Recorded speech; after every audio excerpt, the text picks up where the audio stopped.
Welcome back. We hear the same thing after every mass shooting. Don't politicize a tragedy. Don't even talk about what to do to at least make them happen less often as families are burying their loved ones. Well, it has been 9 days since a gunman using a semi-automatic weapon to murder 26 people while they worshiped in a church in Texas. It has been a month and a half since a gunman using several semi-automatic weapons killed 58 people enjoying a country music concert in Las Vegas. It was the deadliest mass shooting in U.S. history. We are on to other things now, folks. A crazy race for the U.S. Senate in Alabama. And by the way, did you hear President Trump got the Chinese not to jail a couple of knucklehead basketball players from UCLA who stole some Louis Vuitton sunglasses in China? In other words, it is time to talk. And joining us is Christian Ziegler, Sarasota Republican State Committeeman, Susan Smith, the president of the Democratic Progressive Caucus of Florida, and Jacob Ogles, politics editor of SRQ magazine, who, by the way, covered the Pulse massacre in Orlando. Thank you all. So, Christian, let's start with you. The mass shootings. What would Christian Ziegler do about it? Well, obviously you're seeing members of the left, they're jumping to gun control, and that's what they're pushing. In my mind, when you look at this, I mean, if you look at just the facts when it comes to, assault rifles, as people call them, and gun ownership, and, the way crime has happened, even mass shootings, if you just look at mass shootings, there's no direct correlation with it going up recently at some drastic scale. My personal opinion is I think that this is getting covered a lot more because we have 24/7 news. I think it's also a morality problem where, we have issues in our country with broken families and other morals that are taking a hit that we need to really be focused on improving. Well, 50 some odd people, 20 some odd people being killed in a mass shooting is going to be covered. It's not because we have CNN and Fox and MSNBC. No, it's going to be those obviously those are major events and those are going to be covered. I'm talking about on the nightly news we hear shooting after shooting after shooting, whereas before when we had the big three, ABC, CBS, NBC, you didn't really get the nonstop coverage 24/7 on But it violence. is a fact. Is it, if it not, that we have more mass shootings in the United States of America than any other country in the world? Than any other country in the world. But okay, so you're pointing at other countries. Again, we have a morality problem, I think, in the United States. I mean, if we look at our broken homes and the divorce rate in the United States compared to other countries, that's also very high. So I think that that's really where a lot of the problem stems. But if you look at just mass shootings in the United States, before the assault rifles ban that happened in the 90s, it was 18 a year, which mass shootings, 4 people or more shot. Then during the ban, it was 19 a year, so it went up. And then after the ban, I think it went to 20, 21 a year. So it's not some huge increase, and the ban really did nothing to prevent it. Susan, did the ban do anything? I think we've actually had 400 this year, so it's gone up quite a bit. There is mass carnage in this country, and it's time we do something about it. I'm not politicizing it, I'm personalizing it. I'm a survivor of gun violence. We lost our nephew in 2009 because the police are under attack. They never know when somebody's going to be armed. They have to assume now that people are armed, where 30, 40 years ago, you didn't assume that every person walking down the street had a gun. So we're living in perilous times if we don't put some sensible gun regulations in place. Nobody wants to take away your gun. What we want to do is put some sensible restrictions. The bump stocks are a perfect example. There is a bill in the legislature that hasn't even been committeed yet that could already be through 1 or 2 committees if Greg Stubbe and Ross Spano from Hillsborough would put them on the calendar. There's a lot to unpack there. Yes. Jacob, you covered the Pulse nightclub shooting. Yes. I mean, that also, a mass shooting like that in a club. We didn't see that decades ago when you and I were growing up. Well, and I think that to Christian's point about the number of mass shootings, I think one thing that gets ignored when you look at counting shootings themselves is you need to look at the casualty count. This shooting in Texas just knocked Columbine out of the top 10 of the deadliest most shootings. It's something, when you look in Orlando, you had a large number of people killed, not just injured, but killed. Something like 1 in 6 of the people who were in the club that night ended up losing their life. Right. That's the thing, is the power of the weapons. We are just getting warmed up, and we'll have much more on this, what to do about mass shootings, right after we check the first alert weather, so stay with us. Welcome back, folks. It has been 9 days since the latest mass shooting in America. We have waited a couple of days. So, folks, what, if anything, do you want to do to try to make these tragedies happen, maybe at least less often? Joining us right now is Christian Ziegler, Sarasota Republican State Committeeman, Susan Smith, President of the Democratic Progressive Caucus of Florida, and Jacob Ogles, Politics Editor of SRQ Magazine, who covered the Pulse Massacre shooting. So, Christian, let's boil down what you would support and what you would not support. You gave us some statistics about the assault weapons ban, but let me ask you directly. Should Americans be allowed to own assault-style weapons, semi-automatic weapons, and should they allowed to have magazines that have unlimited capacity? So what do you define as assault-style weapon? You tell me.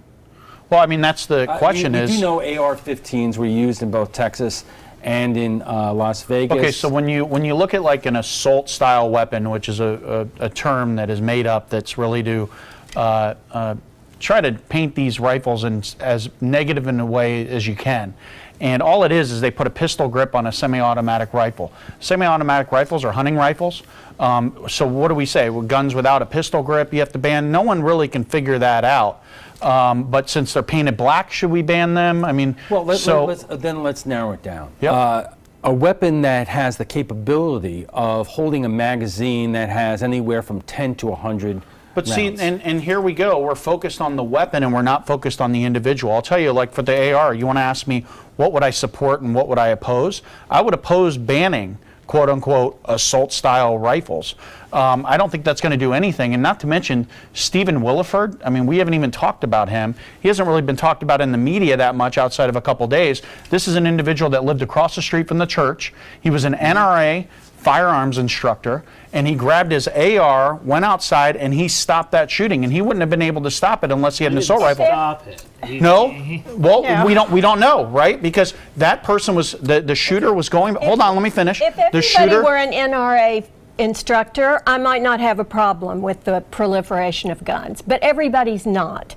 And so the NRA does some good then. Is that what you're saying? I'm saying somebody that's trained with a weapon is one thing. Okay, so the NRA does some.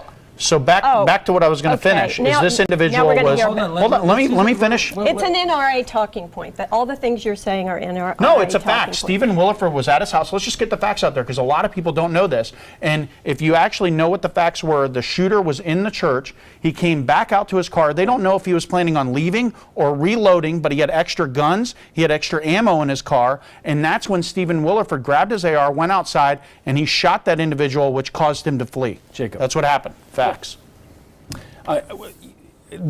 When it comes to NRA training, there are differences in terms of classroom and on-site training, and I believe the NRA offers online training, and there's been some criticism that kind of training is not really, you don't know who you're training and you don't know how good the training is. Well, I do think it's important to separate, though, the operational side of the NRA that's providing instruction, that's certifying people to work at target ranges, and the political arm of the NRA.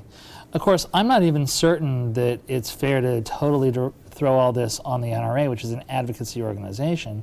I think the amount of influence that they levy, particularly with their grading system, isn't necessarily a flaw with the organization as much as it's a flaw with the way the elected officials respond to the lobbying. Susan, let me get you again to talk about what the point that Christian was bringing up, that it's not the weapon or the rounds, it is whoever is using it is at fault here. React to it. Well, they love to argue terminology.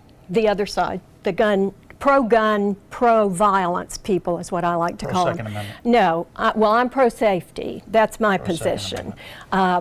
Well, the Second Amendment doesn't give you the right to any kind of gun, any place, anywhere, under any circumstance. Which is why I'm okay with grenade launchers being banned.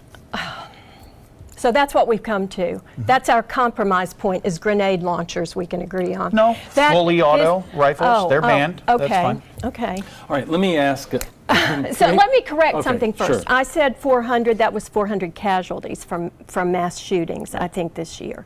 But there are 7 children a day that die because of weapons, mostly because they're in their homes. The guns are in the homes. 62% of the gun deaths are not homicides. They're not a scary person coming to your house that you have to protect your family from. They're suicides. Mm-hmm. They're people who have easy access to guns, and it's a permanent solution to a temporary condition, and we need to figure out what to do with that. But the NRA and the lobby, the gun lobby is what the NRA is, and they're not even willing to talk about it. All right, let me bring up another issue that is a tough issue, and that's how to deal with people who have mental illness and their access to guns. Because on one hand, whether you are supportive of the Second Amendment or pro NRA or against it, a lot of people talk about, well, let's just keep away guns from the mentally ill. The problem is that butts up against people who are supportive of civil rights, because the vast majority of people who are mentally ill are not adjudicated mentally ill, and therefore there's no legal basis to restrict their ownership. Mm-hmm. Right.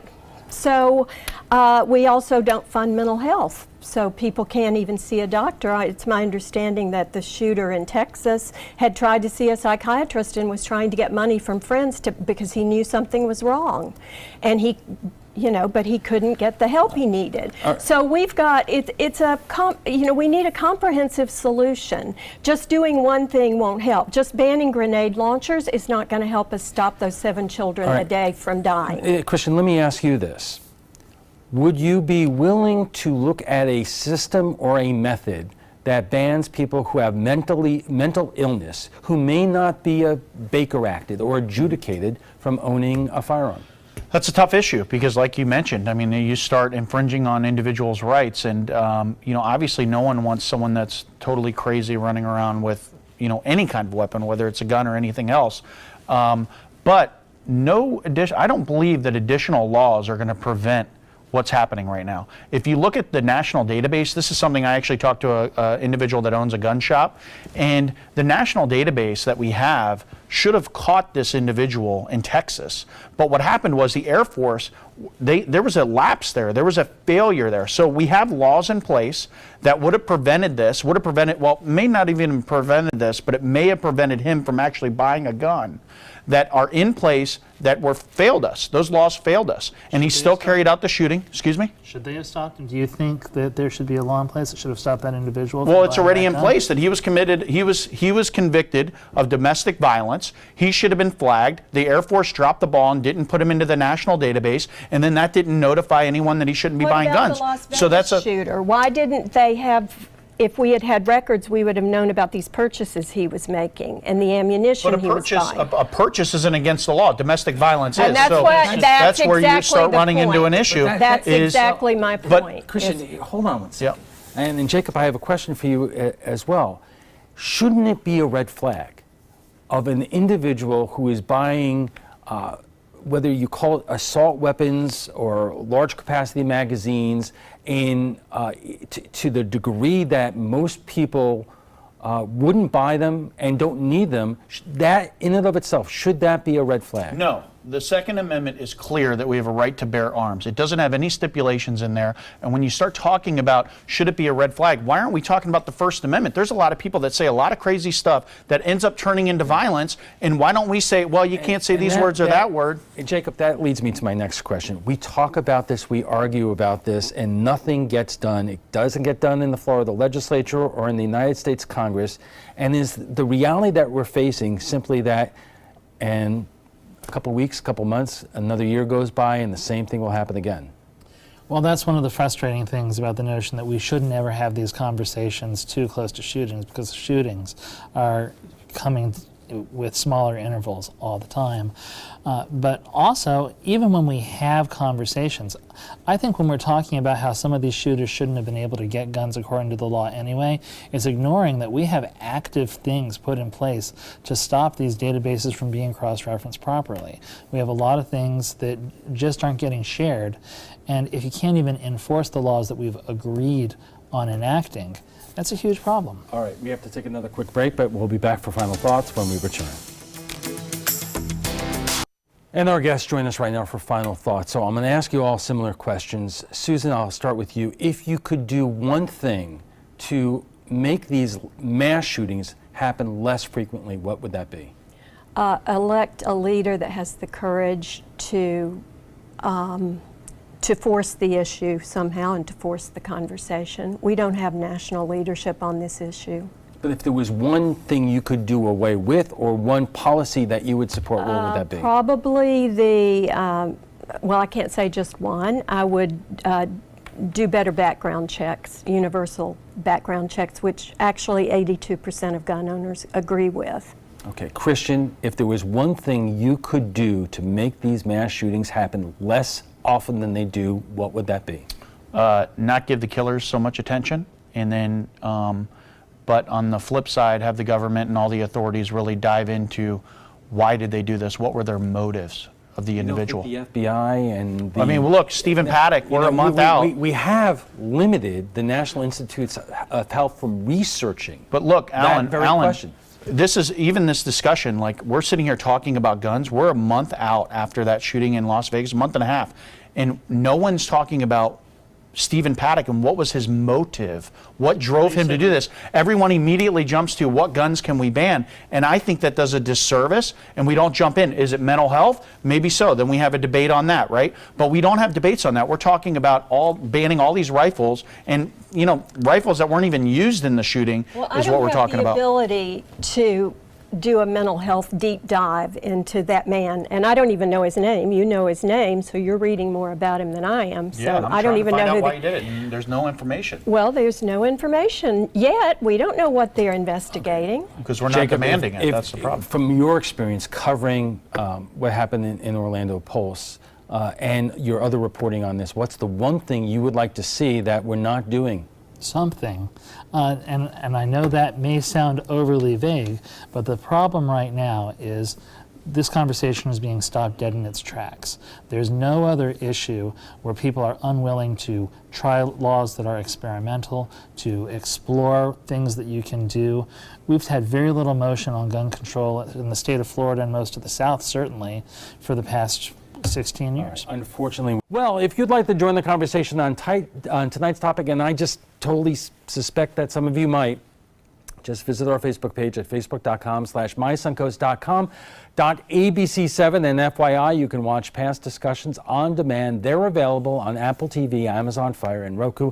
And a reminder, you can get all the latest local and national news on your smartphone app. But if you are an Apple iOS user and have been told that the old version of our app will no longer be here at the end of the month, the app will automatically update for Android users, but all iPhone users, you can find the new app by searching on the App Store for My Suncoast in the App Store. Well, we want to thank our guests for a really spirited conversation. Christian Ziegler, the Sarasota Republican State Committeeman, Susan Smith, the president of the Democratic Progressive Caucus of Florida, and Jacob Ogles, the politics editor of SRQ Magazine.